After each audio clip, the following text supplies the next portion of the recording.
Maya, okay, seriously, put the book down for a second. I just stumbled onto something that is, honestly, it's like a real-life superpower. A superpower? Okay, I'm listening.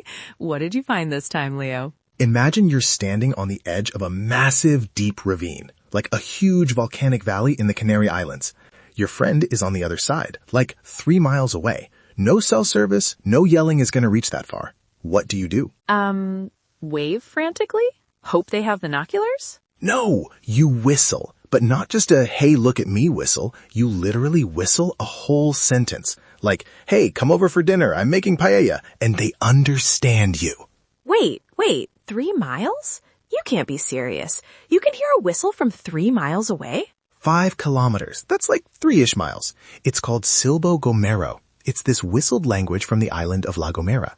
And it's not just random bird noises, Maya. It's actually a whistled version of Spanish. So they aren't just signaling, they're talking, like with grammar and everything? Exactly. It's basically a transposition. Think of it like, okay, imagine you have a high-resolution photo, right? That's spoken Spanish. Silbo Gomero is like a charcoal sketch of that photo. You lose the colors, but the shapes, the phonemes, are all still there. They've mapped the vowels and consonants of Spanish onto different pitches and lengths of whistles. That is, wow. But how does that even work? Spanish has so many sounds. How do you get all of that into a whistle? Well, that's the fascinating part. It's simplified. They use the tongue, the lips, even their hands to change the frequency. It's like a human flute. They've basically boiled Spanish to about 2 to 4 vowels and maybe 4 or 5 consonants. Wait, really? Only 4 consonants? How do you not get confused? Right? That's what I thought. But it's all about context. It's like when you're texting and you use an abbreviation and the other person just knows what you mean because of the conversation you're already having. Since the whistles are so loud and travel so far, it's mostly used for public stuff, announcing a party or a fire, or just, hey, tell Juan to bring the goats home. Bring the goats home. I love that. It feels so, I don't know, connected to the land. You said it's from the Canary Islands? Yeah, La Gomera. The terrain there is just brutal. All these deep barrancos or ravines. Before phones, if you wanted to talk to your neighbor across the valley, it would take you 3 hours to hike down and back up. Or 1 second to whistle. It's survival tech. Totally. But the crazy thing is, it almost disappeared.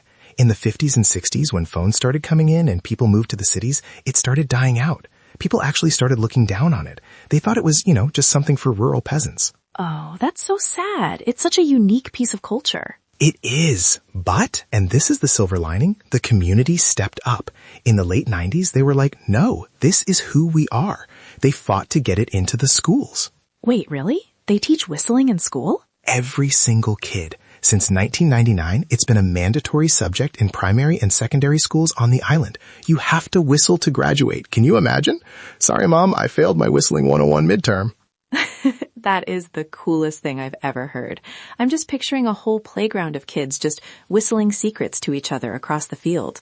Right? And UNESCO even declared it a masterpiece of the oral and intangible heritage of humanity in 2009. It's totally protected now. There are even expert whistlers who train to become professional instructors. It's so beautiful when a community decides something is worth saving. It makes me want to go there just to hear it in person. Me too. Apparently you can hear it in restaurants sometimes. They do demonstrations for tourists. That sounds so cozy. Stories like this, they just remind me how much there is to learn about the world. If you're enjoying these little deep dives with us, you should definitely come back tomorrow. Join the loop and get your daily curiosity fix with us. We love having you here. Seriously, join the loop. We've got so many more rabbit holes to go down. So, Leo, could you do it? If I gave you a whistle right now, could you tell me to go get coffee? I think I just told you that my shoes are on fire.